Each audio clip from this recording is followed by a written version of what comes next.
UP की police कहती है कि ये अदालत के वकील और ये जज जो होते हैं कुछ नहीं जानते, हमारा थानेदार ज़्यादा जानता है और हमारा मुख्यमंत्री ज़्यादा जानता है। तो मोदी जी ने हर तबके को जो है आत्मनिर्भर कर दिया। रेल बंद कर दूंगा तो रेल के सारे मजदूर जो हैं वो आत्मनिर्भर हो जाएंगे।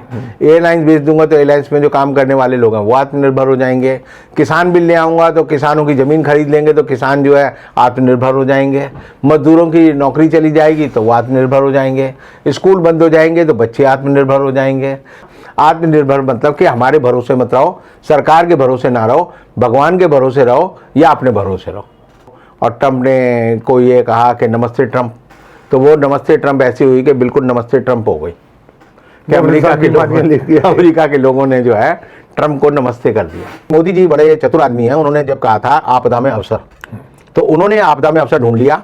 उन्होंने आपदा में अवसर ये ढूंढा कि 3 किसान बिल किसानों की छाती पे ला दिए, 1 इलेक्ट्रिसिटी बिल उनकी छाती पे ला दिया, 3 जो है बिल मजदूरों की छाती पे ला दिए, उन्हें पास करके मजदूरों का हर अधिकार जो है खत्म कर दिया।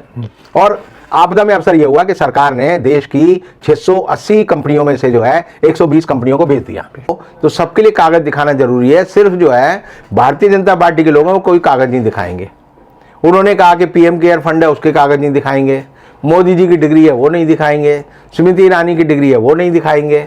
तो यानी कि जो है अगर आपके पास कागज नहीं है तो भारतीय जनता पार्टी ज्वाइन कर लो तो आपके कागज पूरे हो गए। दोस्तों आदाब है, मैं नीस अहमद खान हिंदू से आपसे मुखातिब हूँ। आज साल का आखिरी दिन है और हमारे साथ रविंदर कुमार जी हैं।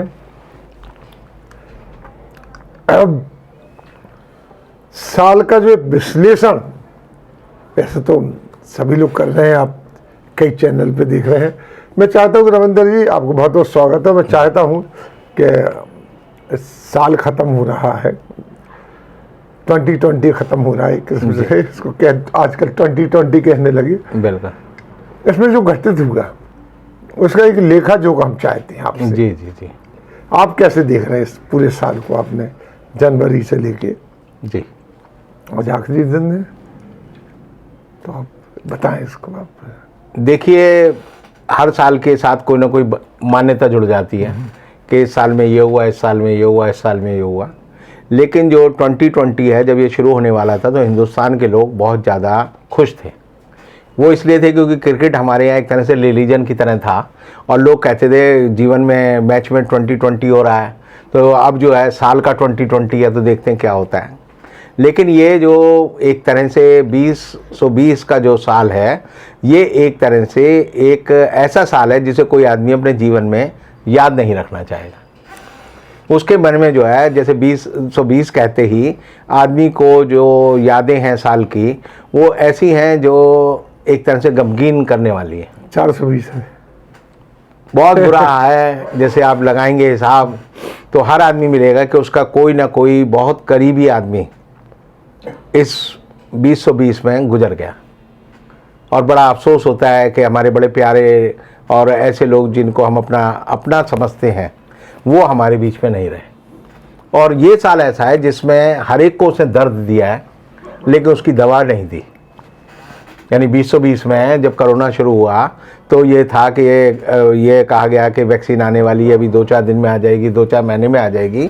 और अब जो है अभी तक वो वैक्सीन जो है नहीं आई है। अभी अगले हफ्ते तो लगने ही शुरू होना था भारत में। वो समझे नहीं, ये चलता रहेगा। लेकिन ये साल जो है अब तो ख़त्म हो गया।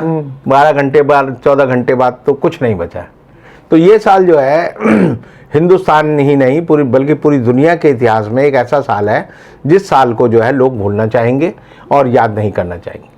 तो अब सवाल ये है कि 2020 में हुआ क्या। 20 से 20 में बड़े यानी हम कहेंगे कि उठापटक हुई या ऊंची नीची बात हुई। सबसे बड़ी बात तो ये हुई कि मोदी जी ने ट्रंप को बुलाया दिल्ली में और हिंदुस्तान आए वो, और ट्रंप ने को ये कहा कि नमस्ते ट्रंप, तो वो नमस्ते ट्रंप ऐसी हुई कि बिल्कुल नमस्ते ट्रंप हो गई कि अमेरिका के लोगों ने जो है ट्रंप को नमस्ते कर दिया। मोदी जी ने इस दौरान जो है आपने देखा होगा मध्य प्रदेश की सरकार गिराई और मध्य प्रदेश की सरकार गिराकर ये सिद्ध करने की कोशिश की कि वो लोकतंत्र में गहरी आस्था रखते हैं। कहा भी है उन्होंने अभी 2 दिन पहले भी कहा कि लोकतंत्र में मेरी गहरी आस्था है। तो मुझे लोकतंत्र सिखला रहे हैं लोग मुझे लोकतंत्र सिखा रहे हैं, जबकि मैं जो है उस स्कूल का हेडमास्टर हूँ जहाँ ये अभी एडमिशन भी नहीं हुआ है। मन की बात में उन्होंने दोहराई। तो मन की बात में मोदी जी ने ये बताया कि लोकतंत्र का जो खात्मा है हिंदुस्तान में 2020 के शुरुआत होने से ही शुरू हो गया। और आप देखिए कि हिंदुस्तान में जो कोरोना की बात है या कोरोना के बाद जो लॉकडाउन लगा उसकी बात है, तो दोनों चीज़ें जो है मोदी जी ने जो है अपने मन से ही की है। क्योंकि उन्हें जो है कोरोना के बारे में जब पता चल गया था कि 30 जनवरी को जो है पहला आदमी हिंदुस्तान में मर गया है, तब उन्हें जो है कोरोना के ऊपर जो है अपनी गतिविधि बढ़ानी चाहिए थी। नहीं। लेकिन उन्होंने कहा कि मैं तो होली नहीं मनाऊंगा, तुम लोग होली मनाओ। उसके बाद उन्होंने मध्य प्रदेश की सरकार गिराई, नमस्ते ट्रंप किया, और नमस्ते ट्रंप करने के बाद एकदम धड़ाम से उन्होंने जो है लॉकडाउन लगा दिया। और वो ऐसा लॉकडाउन लगाया जिसे दुनिया के इतिहास में दुनिया के सारे देश, सारे इकोनॉमिस्ट लोग कहते हैं कि दुनिया का सबसे कड़ा अगर लॉकडाउन कहीं लगा है तो हिंदुस्तान में लगा है। और वो ऐसा लॉकडाउन था जो कि इतनी जल्दबाजी में लगाया गया कि लोगों को 4 घंटे का टाइम दिया गया। 8 बजे उन्होंने कहा कि भाई जो है आओ और लॉकडाउन लगा दो, और उसके बाद 12 बजे लॉकडाउन लग गया। इस लॉकडाउन की वजह से जो है 12 करोड़ लोगों को अपना रोजगार खोना पड़ा।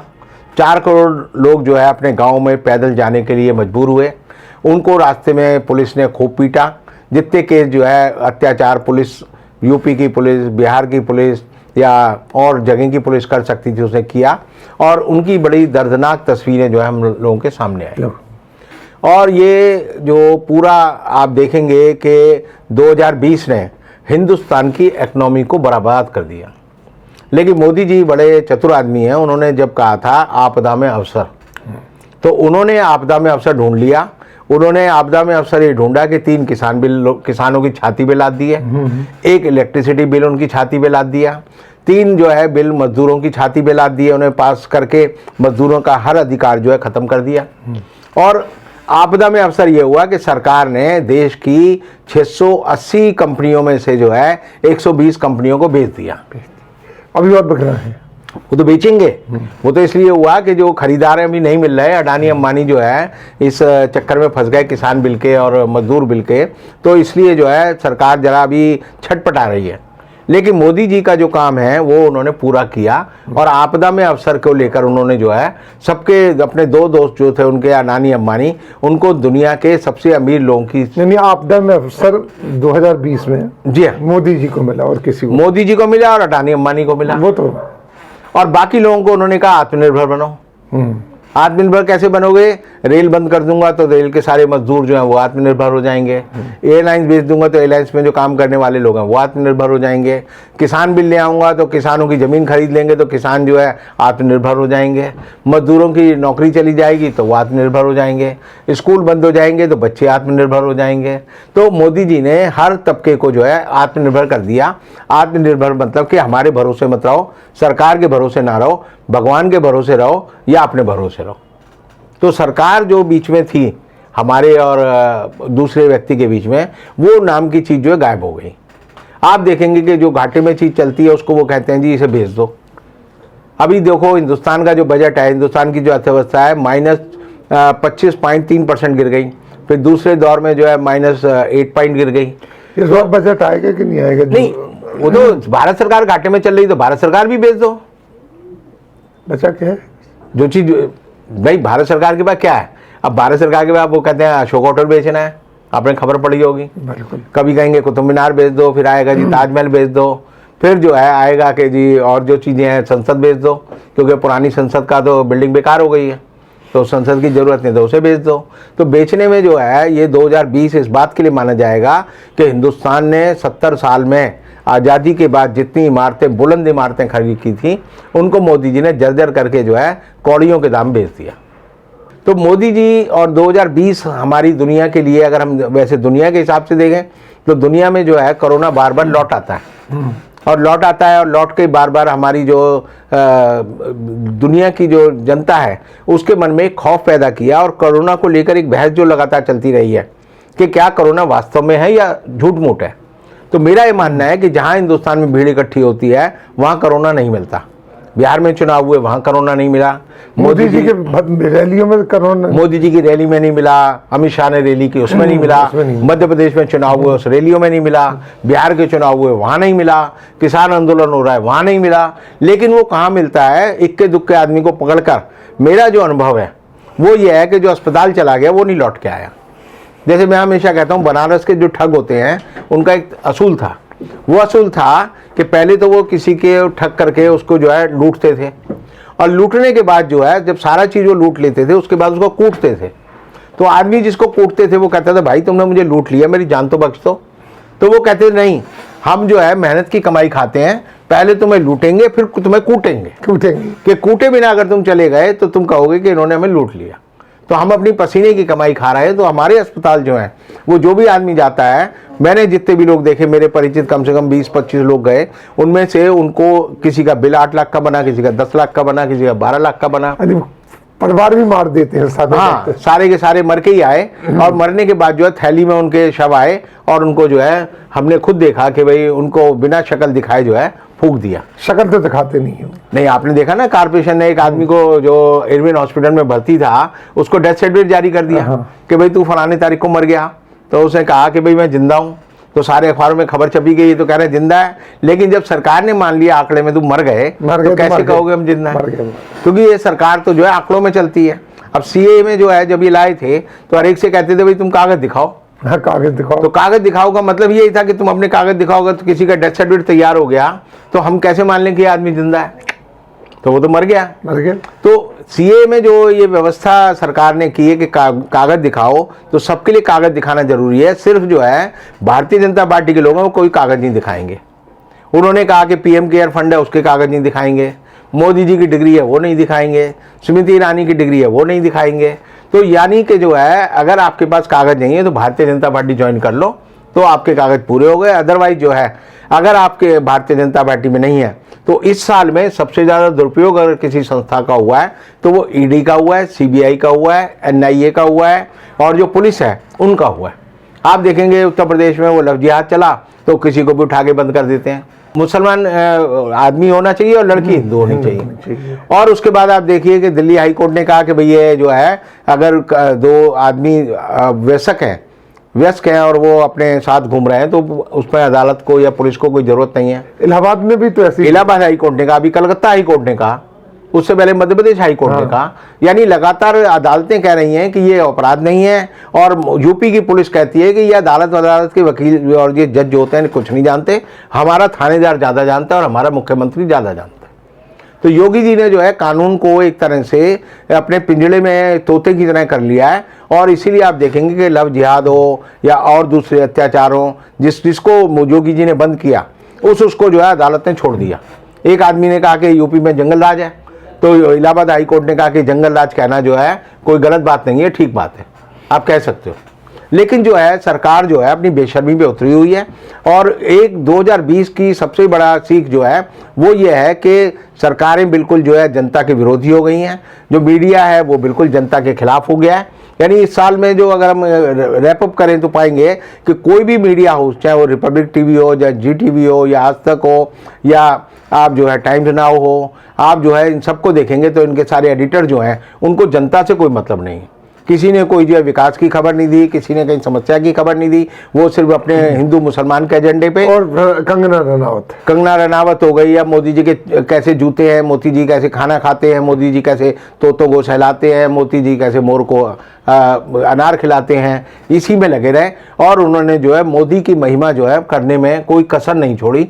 लेकिन ये और बात है कि उनकी जो खुद की औकात है आज के दिन ये है कि किसान आंदोलन में कोई भी जाता है तो वो सबसे पहले पूछते हैं तो किस चैनल से आया है, और अगर वो पता चलता है कि ये गोदी मीडिया का है तो उसका वो बहिष्कार करते हैं, नारे लगाते हैं, और उनको जितना जलील और बेइज्जत किया जाना चाहिए उससे ज़्यादा बेइज्जत करते हैं। तो ये उसमें एक चीज और, नए लोगों को भेजते हैं जो कि नहीं, नए लोगों को तो मैंने देखा कि एक तो जो है दूसरे चैनल का एनडीटीवी का वो लगा के जो है लोगों वहां चला गया। तो उन्होंने पूछा भाई तू एनडीटीवी से आया है? तो उसने कहा हाँ। तो उसने कहा बता एनडीटीवी का दफ्तर कहाँ है? तो किसान को पता था कि एनडीटीवी का दफ्तर कहाँ है, उसे नहीं पता था। तो उन्होंने कहा तू फर्जी एनडीटीवी वाला है। तो एक तरह से ये जो है ये बताता है कि पूरा मीडिया जो है जिसका काम है लोगों को विश्वसनीयता देना, उसका खुद की विश्वसनीयता जो है खतरे में पड़ गई है। और इसीलिए जो है मीडिया के सारे लोग जो हैं उनको सरकार को सुरक्षा देनी पड़ी। इस साल जितनी सुरक्षा मोदी सरकार ने मीडिया वालों को दी है, हो सकता है आपको जीवन में कभी ना दी हो, लेकिन आप देखेंगे रजत शर्मा को जो है जेट प्लस सिक्योरिटी मिली हुई है, जो अर्नब गोस्वामी को Z+ सिक्योरिटी मिली हुई है, कंगना रनावत को वाइस सिक्योरिटी मिली हुई है। यानी सरकार के पक्ष में कुछ भी बोलो, दूसरों को गाली दो, तुरंत सरकार जो है आपको XYZ कोई ना कोई सिक्योरिटी जरूर दे ये 20-20 का वो है एक, मतलब 20-20 की उपलब्धि है उपलब्धि। कि सरकार जो है, सरकार को पता है कि हमारे जो वो है पालतू लोग, उनकी जनता में बड़ी जो है बेकदरी हो रही है, तो उनकी सुरक्षित रखना उनको जरूरी है। अदरवाइज अगर वही पिटने लगेंगे तो कैसे उनकी वो करेंगे, पब्लिसिटी कैसे करेंगे। तो ये 20-20 जो है अपने आप में एक विचित्र चाल है। और इस साल की जो सबसे बड़ी विचित्र सी बात है वो ये है कि सारी दुनिया जो है नीचे जा रही है, सारे व्यापार खत्म हो गए हैं, लेकिन शेयर बाजार जो बढ़ता जा रहा है। शेयर बाजार जो है 47,000 के आंकड़े पे पहुंच गया। और वो क्यों पहुंच गया, इसका कोई कारण परिणाम या आप एनालिसिस करेंगे तो कुछ नहीं मिलता। अचानक शेयर बढ़ जाते हैं। और हिंदुस्तान में आज के दिन जो है पिछले साल 80 लोग थे जो कि एक तरह से $बिलियन क्लब में थे। अब जो है 80 की जगह 90 लोग हो गए, यानी 90 लोग हिंदुस्तान के $1 मिलियन क्लब में आ गए हैं। और 1% लोगों के पास हिंदुस्तान की 51% जो है, जो संपदा है, जो हमारे एसेट हैं, वो उनके पास पहुंच गए हैं। यानी गरीब जो है और गरीब हो गया है, अमीर जरूरत से ज़्यादा अमीर हो गया है। और ये जो खाई है बढ़ती जा रही है। और जो बीच का तबका है, मिडिल क्लास, यानी 2020 को ये इस बात का श्रेय जाएगा कि हिंदुस्तान के जो मिडिल क्लास है उसको उसने ख़त्म कर दिया। अच्छा, एक बात बताइए कि फिर 2021 में क्या होगा अगर ऐसे ही चलता रहा तो? देखिए 21 में मुझे लगता है एक दिन, जैसे हम मजाक में कहते थे पहले हम, कि पता चलेगा भारत सरकार प्राइवेट लिमिटेड हो गई है। तो मुझे लगता है 21 में मोदी जी इस बात में बड़े कामयाब होंगे कि वो भारत सरकार को प्राइवेट लिमिटेड में बदल देंगे और उसके शेयर जो है लिस्ट होंगे बम्बई स्टॉक एक्सचेंज में और नेशनल स्टॉक एक्सचेंज में। और आप देखेंगे कि लोग जो है कहेंगे कि हम जो है भारत के नागरिक हैं, लेकिन भारत के शेयर होल्डर नहीं हैं। चलिए, बहुत बहुत शुक्रिया रविंदर जी एनालिसिस का। इसी के साथ हम आपसे लेते विदा, अगले फिर हाजिर होंगे। तब तक के लिए हमें दीजिए इजाज़त।